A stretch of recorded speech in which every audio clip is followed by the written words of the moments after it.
Eli Parker, a lanky 15-year-old with tousled brown hair and a heart that seemed to grow bigger than his pocketbook, moved between serving tables at his family's diner and studying trigonometric functions, the weight of both responsibilities showing in the tired lines around his bright green eyes. While most of his friends spent weekends lounging or playing video games, Eli spent his shifts bustling about the cramped diner, wiping tables and refilling coffee cups for the townspeople who barely tipped enough to take the edge off their mounting bills.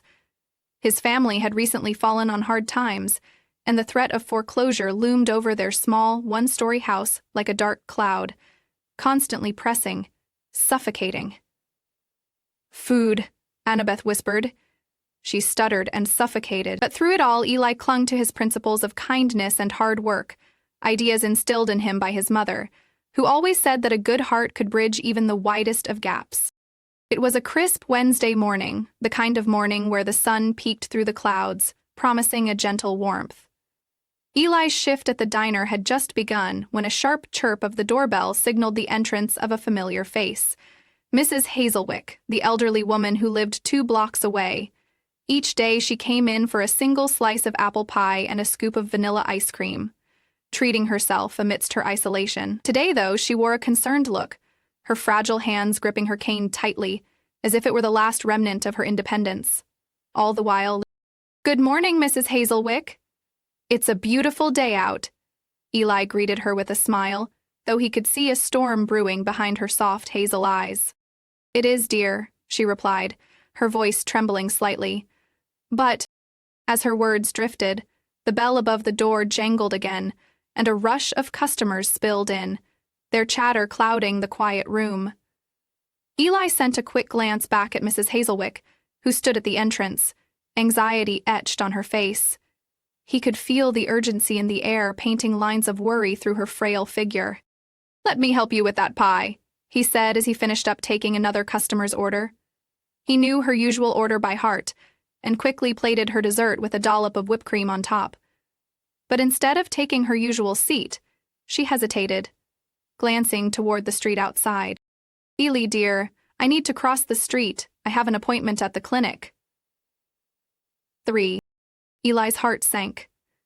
He looked towards the bustling traffic outside, where impatient cars zoomed by, and it suddenly struck him how daunting the world could be when you were alone and frail. Without a second thought, he filled a glass of water and stepped around the counter, gently urging her to follow him. "Let's go together, Mrs. Hazelwick. I'll help you," he said, feeling a rush of purpose ignite within him as he took her arm, careful to support her frail form. They maneuvered carefully through the crowd, Eli's heart racing as they approached the traffic lane. He could see the young drivers completely oblivious to the elderly lady standing vulnerable by the roadside. Without hesitation, Eli turned to face the approaching cars, his shoulders set and steady like a shield, as he called out to Mrs. Hazelwick, "One step at a time, okay?" Raising his eyebrows, Eli raised a hand to the waiting cars. The pilot's hands dangled from the wheels. With each step, they moved a little closer, his reassurance grounding her conflicted fear. And just as they reached the curb, a car sped past, cutting too close for comfort. Distracted by the cacophony of honks and engines, Eli remained unfazed, his focus only on guiding her safely to the other side. At last, they reached the far sidewalk where the clinic's exterior gleamed in the midday sun. "See? That wasn't so bad." He smiled, despite his racing pulse. The sun was hot, and everything turned whisper, pink, skin, and the pale green of "Oh, my dear Eli," she said, her voice cracking with gratitude. "You have no idea how much this means to me. Thank you so much." A fragile smile broke through her worry, illuminating her lined face with a warmth that made his heart swell. "It's nothing, really," he responded, the sincerity in his voice softening the moment. "Just doing what anyone would do." But inside, Eli could feel the quiet pitter-patter of something bigger. A sense of purpose blossoming within him, echoing his mother's words about the importance of helping others. When they said their goodbyes, Eli returned to the diner, heart full of the warmth offered through their few exchanges, unaware of the ripples he had set into motion. Days later, as hope hung delicately in the air amidst the uncertainty of mounting bills and household worries, a knock at their front door startled the Parker family. Eli opened the door, greeted by the sight of Mrs. Hazelwick standing there, a sheepish but eager smile illuminating her face. Clutched tightly in her hands was a small, wrapped package. "Ah," Eli cried. "Eli," she said, her voice steady with a layer of joy. "This is for you. For helping me the other day." He blinked, the weight of his strained circumstances forgotten momentarily. Eli wasn't sure what to say. His family gathered quietly behind him, eyes wide with interest. "Leave the island," she continued. But you don't have to," he stammered, feeling warmth bloom in his chest. I want to," she whispered, her gaze steady and sincere. Eyes glistened with unshed tears of gratitude. "You helped me find my strength again. Allow me to share mine with you." Rufus. As he reached for the package, Eli was unaware that this moment, simple yet profound, would soon transform not just their lives, but also create a ripple effect that would carry a tide of change into the hearts of everyone involved. Eli accepted the small, beautifully wrapped package with hands that trembled just slightly. He could feel the soft rustle of something within, hidden away under the glossy paper. "Thank you, Mrs. Hazelwick," he said, sincerity spilling from his words. He could see the joy in her eyes, reflecting a light he hadn't realized was dimming in both their lives until that very moment. "Thank you," she said, putting it to her lips, slashing phantom letterings in both aloud until that very moment. "Thank you." Inside, nestled amidst tissue paper, was a hand-knit scarf, an intricate masterpiece of deep burgundy mixed with hints of gold, its colors warm and bright. "I made this for you," she explained, placing a gentle hand on Eli's shoulder. "But it's not just a scarf. It's a reminder that you are a source of warmth and kindness. Hold on to this every time you wear it, okay?" Eli wore a wide smile, touched that she would dedicate her craft to him. "I'll cherish it, I promise. You can count on me," he replied, entwining the scarf around his neck immediately, the fibers brushing against his skin, filling him with pride and gratitude. But Mrs. Hazelwick wasn't done. "There's more," she added, producing an envelope from her other hand. "I want you to have this." Eli's heart raced as she handed him the envelope, knowing full well something important lay inside. He opened it with nervous anticipation, revealing a crisp check glimmering under the sunlight. Offered spontaneously, and sat at the summoning circle in his gang, hand tapping as he read. "A little something for your family," Mrs. Hazelwick said softly, her eyes sparkling with warmth. "I know how tough things have been for you all. This is from a few of us from the neighborhood who appreciate your kindness. It's a little fund to help lighten the load." Eli's heart leapt as he read the figure on the check, $1,500, a lifeline thrown at the perfect moment, pure and sporadic like the most unexpected sunlight on a cloudy day. "I can't accept this, it's too much," he stuttered, emotion bursting forth, overwhelming him. "Eli, please," she insisted. "It's not just for you, it's for your family too. You've helped lift mine during such a hard time. This is only right." Help followed. In that moment, the weight of the world seemed to lift just a bit. Eli swallowed hard, feeling gratitude swell as he wiped away a few stray tears. "Thank you," he whispered, the words small, yet monumental. End of. Amidst her reassurances, Eli felt the ripple of generosity extend beyond himself. Later that evening, he rushed home, the scarf warm around his neck, the check cradled safely in his pocket, like a promise of possibility. When he entered his home, the aroma of his mother's vegetable soup enveloped him, wrapping him in comfort like a tight embrace. They sat together, his mother, father, and younger sister Lila, around the small table, tired but satisfied smiles etched across their faces from another long day. She turned the pan off after an hour or two. "Something amazing happened," Eli exclaimed, excitement bubbling up from within. He shared Mrs. Hazelwick's gift, watching the initial confusion on their faces transform into a spark of hope. "Here," said Billa. "Are you serious, Eli? This is wonderful."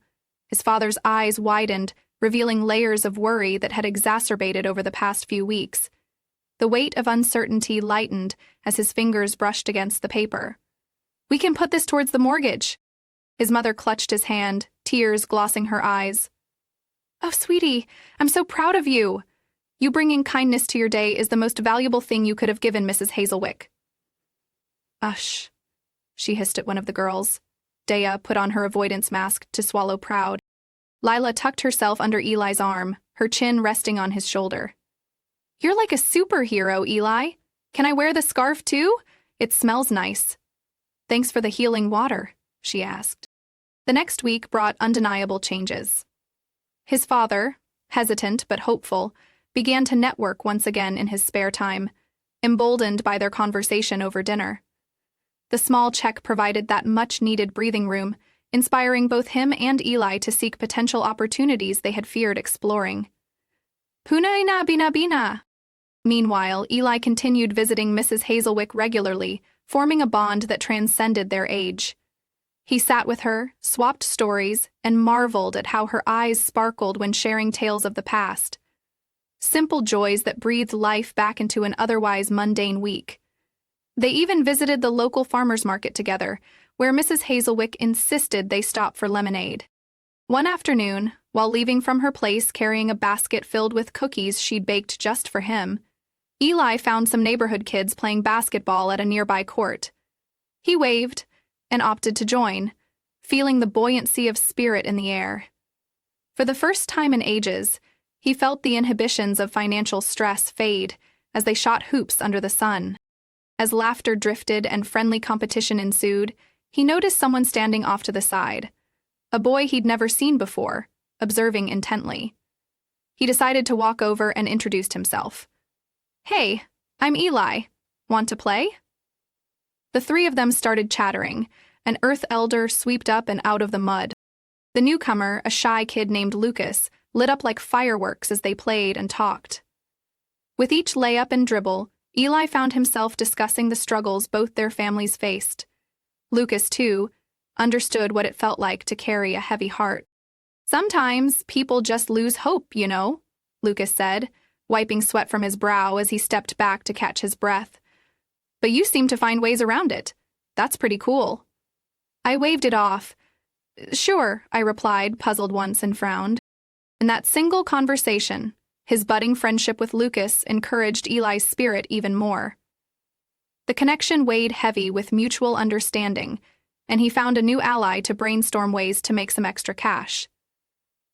"How about we start a lawn mowing business?" Eli suggested on a whim, flipping through ideas as they left the court. Lucas's enthusiasm matched Eli's energy. "Yeah, my dad's always talking about how people in this neighborhood are too busy to take care of their lawns. What if we tackled those yards?" And empowered by the possibility of transforming their realities, they spent the next few days sketching out flyers, a task filled with laughter and joy. They printed them at the local print shop, which was owned by Eli's mom's friend, and designed a simple logo together. A mower cut through tall grass with their name, E&L Lawn Care. As they knocked on doors, Eli discovered that kindness could embody entrepreneurship. The neighborhood opened doors with warmth that brightened their spirits. Each resistance met with more determined smiles. The ripple effects of that kindness radiated outward. More families began to approach them, hiring them not just to mow, but to do yard work, garden maintenance, and even help prep for upcoming holidays. Soon, their combined entrepreneurial spirit turned the initial $1,500 into over $2,000 within a matter of weeks, a whirlwind of activities fueled by the kindness they knew was meant to uplift them both as friends and community partners, and even profit on their investment. Now they had hundreds of dollars, all by flying wire. Weekends became filled with laughter, hard work, and opportunities. Eli realized that warmth had transformed not just their living situation, but also the network of individuals they interacted with. One particular day, as they finished mowing the lawn for an elderly couple, Mrs. Granger, her husband, beamed up at them. "You boys are doing a wonderful job. Come here, I'd like to show you something." One day, the man thought he saw an unexpected bird, a little gray owl. Eli's curiosity sparked as they entered Mrs. Granger's modest home. She revealed her husband's collection of vintage baseball cards, each one polished beneath glass. "I can't keep these for long, but I can't sell them either," she breathed. "How about I give you two a few in exchange for your awesome help? These items could be worth something, considering the right buyer." The glimmer of an idea sparked within Eli's mind. They took the cards, knowing they had struck more than just a transaction, but also a deeper connection of intention. The excitement bubbled as they took the collection back to their makeshift headquarters, a small corner of Eli's living room set aside for their burgeoning business. Eli understood now that kindness extended far and wide. With each act, he started to see how genuine support revitalized lives. Not just his with Mrs. Hazelwick, but before anything solidified into reality.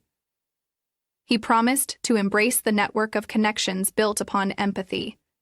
He told himself he must improve his numbers in connecting with not just women, but many.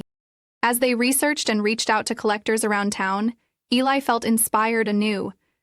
Each small interaction produced ripples that encouraged him to spread kindness further, reminding him that his original act of compassion had borne fruit beyond his own expectations.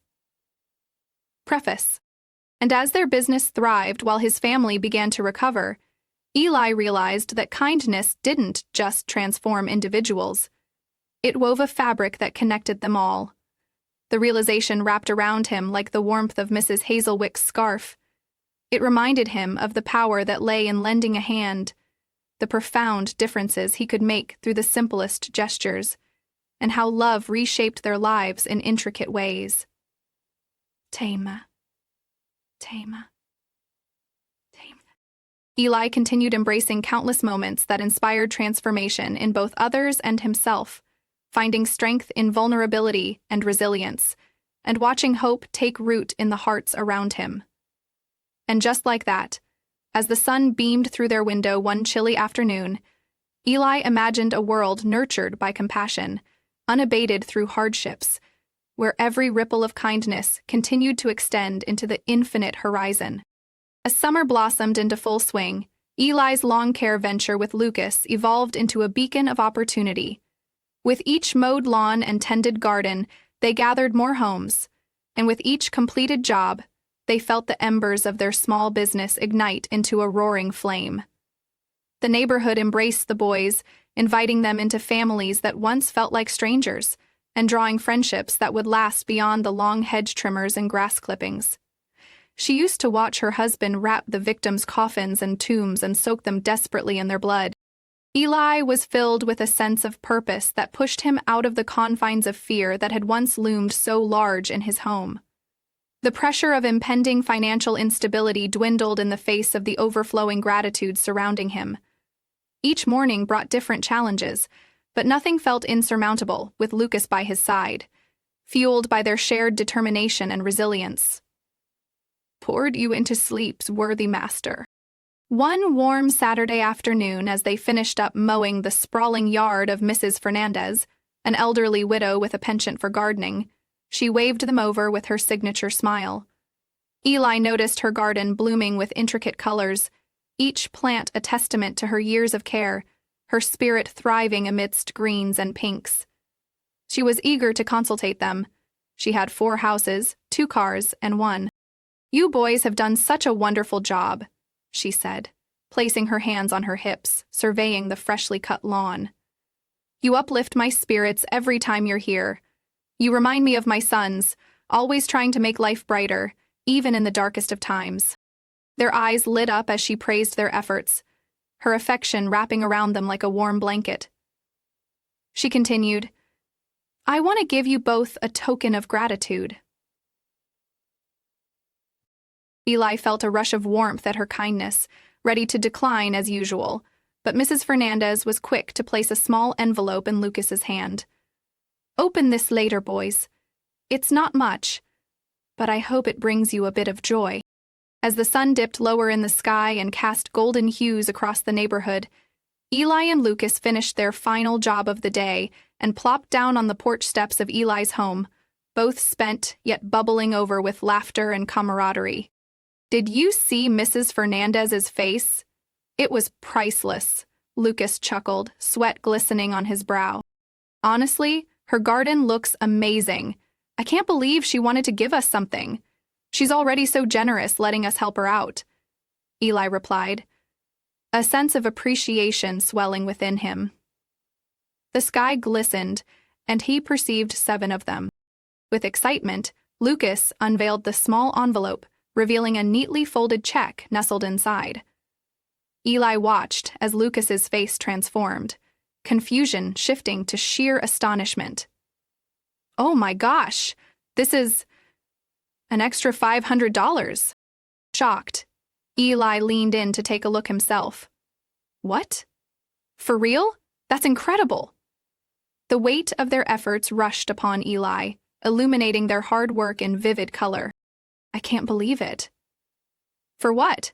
We just mowed her lawn," Lucas exclaimed, buoyed by disbelief and gratitude. "We should, use this to buy supplies for next season's jobs." He nodded, recognizing the implications of this unexpected windfall. "Yeah, definitely. But maybe we should also save some? My family could really use it, and with school starting again, who knows what expenses might pop up. But man, this will help a lot." He held out his hands. "All I can say is, thank you." Lucas considered the idea, nodding. "Yeah, you're right. Plus, we can also call it our buffer for emergencies." The thrill of unexpected generosity lingered as they parted ways that evening, the sweetness of summer fading into the gentle whispers of dusk. Eli returned home brimming with delight, feeling the embrace of possibility wrapping around him, like the warmth of the sun that had lingered throughout the day. As he shared the news with his family over dinner, their reaction mirrored his: disbelief and joy. "We'll put this towards the bills and some much-needed groceries," his mother said, her eyes brimming with moisture. She squeezed Eli's hand, her gratitude palpable in the air, transforming the dining room into a sacred space of hope. "We'll be all right. Trust me," she said. Days turned into weeks, the seasons subtly shifting as autumn began to cast its colorful cloak over the neighborhood. The lawn care business continued to flourish, but what Eli wouldn't have anticipated was how it had evolved into a platform of connection, a means of building a community that had once felt distant. Neighbors began bringing them more creative projects, from garden cleanups to small landscaping jobs. She transformed her kitchen from a dark space to one with light, life, and radiance.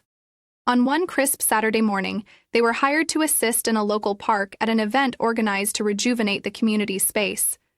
As other teens came together, sharing stories packed with laughter and sweat, Eli felt the pulse of the moment.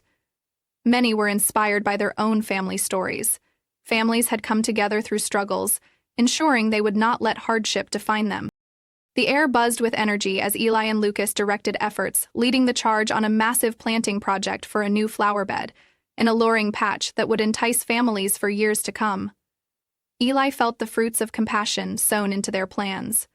With Lucas and the other teens, they worked tirelessly, planting seeds and fostering a bond growing stronger than roots entwined in the earth. They were new people in the family, their world differing from the dreamy Epicureans every imagining would draws bind it, and every day As the sun began to dip below the trees, casting rays of tangerine and gold, Eli took a moment to gaze around him, heart swelling with gratitude. He spotted Mrs. Hazelwick near a refreshment table, chatting with neighbors, laughter dissolving barriers that had once kept them isolated. Her joy radiated as she caught Eli's eye, and she waved him over with a smile that said everything. There entered a large older woman wearing a white trackwear cloak, and dark training decorated it with a clear, golden leather hood. "Relax, Abby. Look at this lovely gathering," she exclaimed, wrapping him in an embrace that felt like home. I'm so proud of you for always spreading kindness." The woman frowned, less pleased than she had. Then Eli found himself grinning, warmth flooding his chest. "I just remember how much you've shared with me, Mrs. Hazelwick. You were the first to show me how small acts can create ripples." As they chatted, Eli was struck by the array of people around them, the vibrant tapestry of lives woven together as they united for a single cause. Their shared stories were no longer mere whispers drifting in the air. They were threads, interlaced into a fabric that expanded possibilities. They had no negotiating and no contracts. But it was what Ellen, one of the park event coordinators, told them next that solidified it all. "You boys have inspired a community. Every act of kindness creates a ripple effect," she said, motioning to the families gathered. "Look at how this event has brought us together. You're creating an environment where people feel connected again. Cold, blue, health, wealth." With each passing day, Eli witnessed it all, the transformations, the gratitude emerging. Families shared potlucks where they exchanged stories over laughter. People became friends, and neighbors offered help to one another. Much like Eli had done when Mrs. Wilkins knocked on his door, deeply reminding him that moments of kindness yield rewards beyond measure. As autumn rolled into winter, Lucas and Eli co-created a plan for their growing lawn care business, brainstorming careers beyond mowing lawns, hoping to spark interest in their peers about community gardens and what could stem from simple efforts, chatting about design, politics, and the metaphysical depths of relationships. They launched a leaf-raking day, encouraging neighbors to join while collecting donations for local charities. As the days passed and leaves fell, they were stunned by the participation as families brought food, shared stories, and pitched in to help others in the community. The act of kindness was contagious, echoing back to the lessons Eli had learned from Mrs. Hazelwick and the moment he helped her cross that busy street. That winter's first snow blanketed the neighborhood, bringing with it the serene beauty of a new beginning. Each morning, Eli wrapped his mother's scarf around his neck, the one created in gratitude, feeling the warmth and strength of community wrap around him like a protective embrace. The transformation wasn't merely financial, but emotional. The once distant neighbors became friends, bringing them together in ways neither Eli nor Lucas had ever imagined. As soon as Lucas decided to fund the endeavor, he had no choice but to take the school. As the year closed and plans for spring blossomed on the horizon, Eli held a small gathering that encapsulated it all, gathering each individual who'd played a role in this journey, setting up a community day to celebrate their achievements and share future goals. From the older adults reminiscing about the past to the youth discussing aspirations, Eli developed a true sense of kinship among them, stitched together in the fabric of kindness. It was on this day, amidst laughter and stories, Eli found a moment to reflect on how far he'd come. A boy who once simply crossed the street to help an elderly woman had become part of a larger tapestry that spoke volumes about hope, gratitude, personal growth, and the unwavering strength of community. As he stood in front of a small crowd that day, the old, encumbering weights were replaced with purpose. Eli took a deep breath, sharing a few words that echoed his heart's intention. Small acts of kindness can change lives. Let's keep planting these seeds together. After all, we're all part of this beautiful garden where every moment of care counts. Like Mrs. Hazelwick said, every heart touched creates a ripple that transforms our community. Yavi Kanove. Yavi Ayat. On that day, and every day after, Eli vowed to continue cultivating kindness, knowing that it extended far beyond himself. The legacy of compassion would carry forth, unfurling brightly like the blossoms that awaited the coming spring. Eli knew the world was filled with possibilities, and every act of kindness he sowed would ripple into eternity. He could imagine the sights being filled with eyes sparkling in memory, as far as the planets in the solar system.